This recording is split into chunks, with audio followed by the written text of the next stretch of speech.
Será que escrever é um processo tão complicado assim? Meu nome é Ricardo Bittencourt, eu sou um escritor do mercado independente e junto com a revista Sunshine, nesse primeiro episódio do web show Entre Páginas e Pensamentos, nós vamos desvendar o processo criativo do escritor.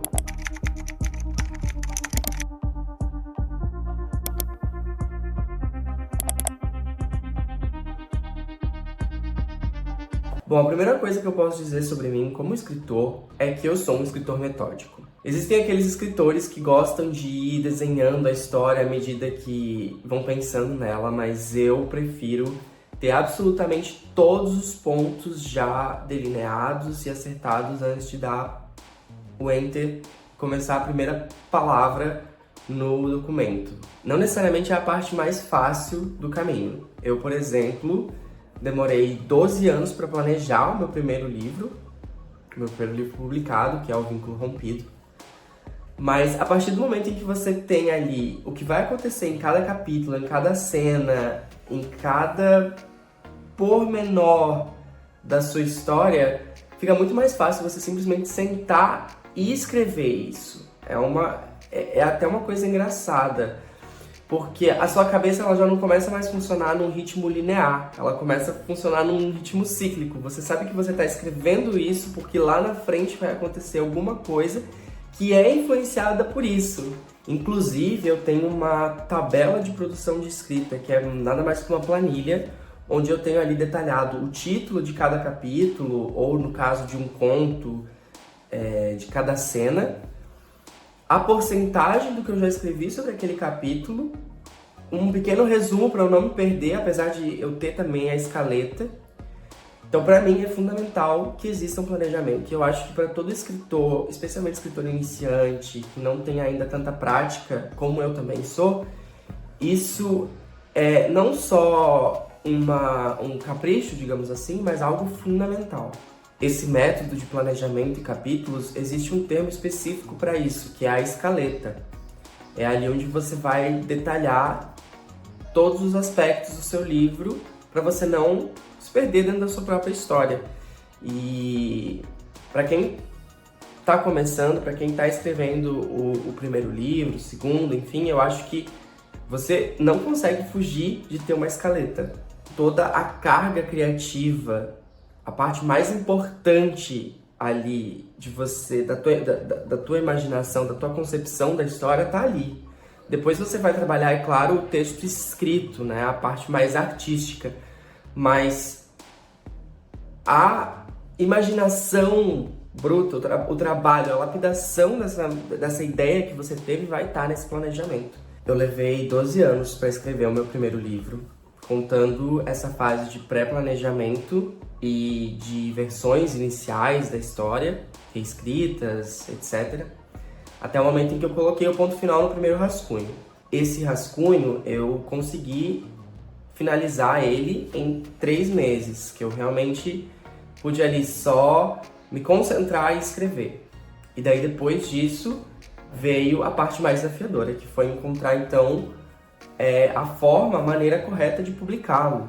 Porque existem várias formas de você entrar dentro do mercado editorial. Eu confesso que quando eu terminei o primeiro rascunho, eu não tinha muita noção de como funcionava o mercado. E aí é realmente uma loucura, porque você fica pensando assim, será que eu vou atrás de uma editora tradicional? Será que eu vou atrás de um agenciamento literário? Será que eu tento uma publicação independente? E aí eu acabei optando por uma editora prestadora de serviços que conseguiu trazer o Vínculo Rompido à tona. E o lançamento foi muito bacana, eu lancei ele na Bienal do Livro Rio 2023, consegui bastante leitores lá, inclusive pessoas que realmente gostaram muito da história. Uma delas havia relido o livro já 3 vezes no intervalo de, 4 meses, logo depois do evento. Então, é muito satisfatório, foi muito satisfatório. Eu acho que essa foi a primeira grande conquista da minha carreira como escritor. Conseguir leitores que realmente estiveram engajados na história que eu construí. E depois disso, é claro, vieram algumas outras conquistas, né? Por exemplo, eu tive muito reconhecimento na minha cidade natal por causa do livro. Eu consegui ganhar também o troféu numa premiação organizada pela editora de autor revelação por causa de O Vínculo Rompido. E eu sou muito grato por essas pequenas conquistas. cada passo tem que ser celebrado, né? É um trabalho de formiguinha, a gente tem que ir ali um dia após o outro, um livro após o outro, uma publicação após a outra, para você conseguir chegar no lugar onde você almeja chegar. E eu acho que essa primeira fase da minha carreira com o Vínculo já está sendo muito satisfatória. Esse carinho que eu recebo das pessoas às quais eu consegui atingir com o livro, ele certamente é o que me move e que me faz querer continuar a perseguir esse sonho que antes era um sonho muito inalcançável e hoje já é uma coisa muito mais tangível. E aí muito se fala do bloqueio criativo, né? Eu acho que um bloqueio criativo é o pior pesadelo de qualquer escritor, seja ele pequeno, médio, grande. Todos nós temos que lidar com isso em algum momento. E agora há pouco eu estava falando sobre as conquistas que eu consegui com o Vínculo. Eu acho que nesse momento o que me faz sair de bloqueios criativos é justamente focar nessas pequenas conquistas. Também dar enfoque para os meus próximos passos e para as próximas conquistas que eu quero alcançar. Mas isso nem sempre é suficiente, lógico. E você tem que ter outros mecanismos para lidar com isso. Uma coisa que funciona muito, que eu gosto muito, que eu não abro mão, é escutar as músicas que me inspiram a escrever. Existem certas cenas específicas que, para mim, existe uma música para tocar nessas cenas. E toda a condução delas é ligada a essa música. Então, ouvir essas músicas em repetição me ajuda muito a contornar algum problema ali que eu encontro no caminho. Assistir os filmes que eu acho que são inspiradores ou que tem uma temática parecida, que estabeleçam uma atmosfera parecida com a que eu vou criar, também é uma coisa fundamental, muito importante. Você acaba novamente revivendo aquela vontade, aquela centelha que te deu o start para começar a escrever aquilo, ou para pensar naquela cena, ou para pensar naquele plot. E aí você, revisitando isso, às vezes consegue avançar ali onde você estava parado. Então, para mim, música e cinema são coisas fundamentais para você sair do bloqueio criativo. Eu nem digo tanto ler a literatura. A literatura não me ajuda muito com bloqueio criativo, por incrível que pareça. Agora, outra coisa que eu acho que também vale a pena a gente destacar são os métodos de organização das ideias que você tem. Porque toda história surge a partir de uma ideia ou ideias. E às vezes, para organizar isso, é um pouco complexo, para dizer o mínimo. Eu faço muitas anotações. Eu tenho muitos cadernos que eu utilizo especificamente para isso. Por exemplo, eu tenho as minhas agendinhas, onde estão aqui vários aspectos de várias ideias que eu já tive e que eu ainda quero colocar elas em prática, né? Que eu quero dar concretude a elas. E essas anotações são fundamentais para não confiar muito na minha mente por si só. Eu acho que foi o Conan Doyle que, nas histórias do Sherlock Holmes, fazia com que esse personagem tivesse uma visão muito única de como funciona o nosso cérebro e o armazenamento de informações, né? E dizer que o nosso cérebro é uma sala que não expande tamanho. Você vai colocando ali dentro tudo que vai aparecendo na sua vida e você vai armazenando essas informações. Só que chega um momento em que fica tão cheio que alguma coisa tem que sair para você colocar informações novas. Então, necessariamente você tem que descartar algo que você já tinha ali dentro armazenado. Ou seja, anotar é se prevenir do esquecimento. Então, tudo que eu tenho de ideias que são importantes, eu coloco no papel. E aí depois eu organizo tudo isso em um quadro que eu consiga visualizar melhor.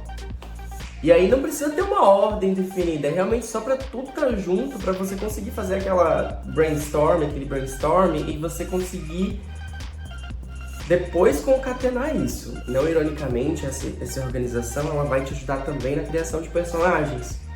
Porque muitas das ideias, elas estão atreladas aos personagens.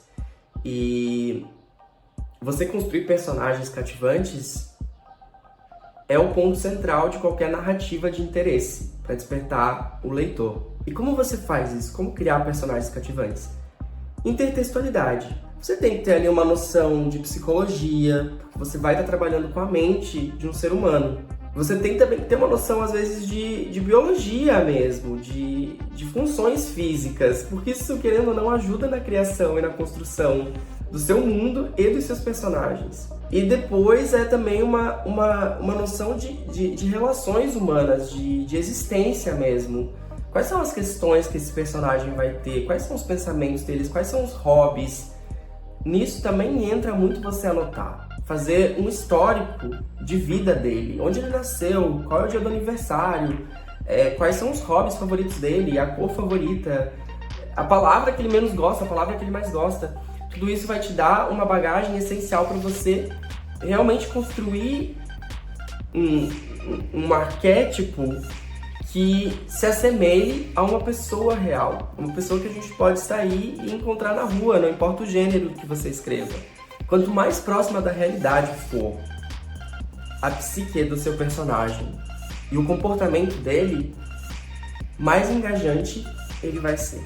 E por fim, tudo isso que eu falei, obviamente leva a um imprescindível trabalho de revisão. A revisão vai ser fundamental para você ver que essas peças todas que você estava tentando encaixar realmente funcionaram. Escrever é reescrever. Quer escrever, quer reescrever. É um ciclo.